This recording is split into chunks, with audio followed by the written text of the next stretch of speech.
भारत की हवाई ताकत अब एक नई ऊंचाई छूने वाली है।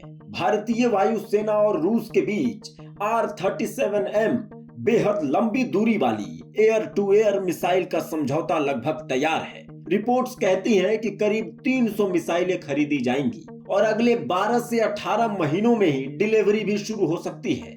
इन मिसाइलों के आने से हमारे लड़ाकू विमानों की मारक क्षमता कई गुना बढ़ जाएगी। भारत के पास पहले से ब्रह्मोस जैसी घातक मिसाइल है। अब R-37 के आने से हमारी ताकत और आगे बढ़ेगी। इसकी रेंज 300 किलोमीटर से ज्यादा है, यानी दुनिया की सबसे लंबी दूरी की एयर टू एयर मिसाइलों में से एक।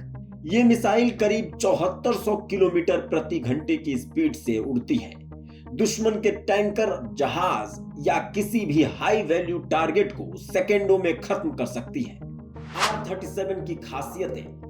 ये मिसाइल खास तौर पर Su-30 MKI जैसे तेज और बड़े लड़ाकू विमानों के लिए बनाई गई है। इनमें लगा एक्टिव रडार सीकर टारगेट को आखिरी पल तक लॉक रखता है।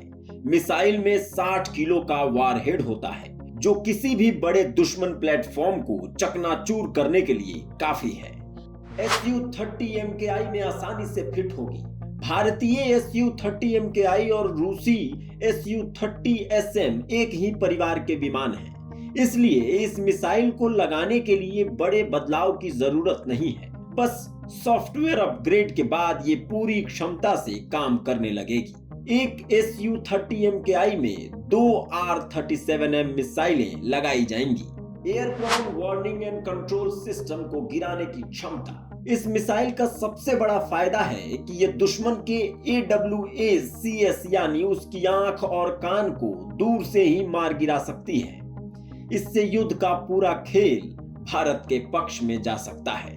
ब्रह्मोस भारत रूस की साझेदारी की सबसे बड़ी सफलता।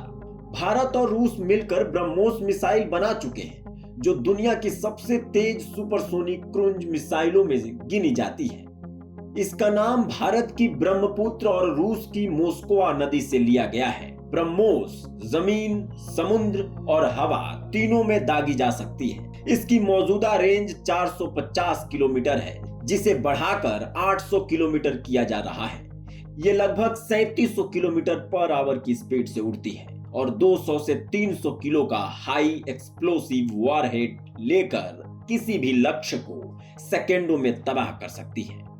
भारत के लिए ये दोनों मिसाइलें क्यों महत्वपूर्ण हैं? एक तरफ ब्रह्मोस दुश्मन के ठिकानों और बड़े टारगेट्स पर जमीन और समुद्र में वार करती है, तो दूसरी तरफ R-37M हवा में दुश्मन के सबसे महत्वपूर्ण एयर एसेट को उड़ाकर युद्ध का पासा बदल सकती है।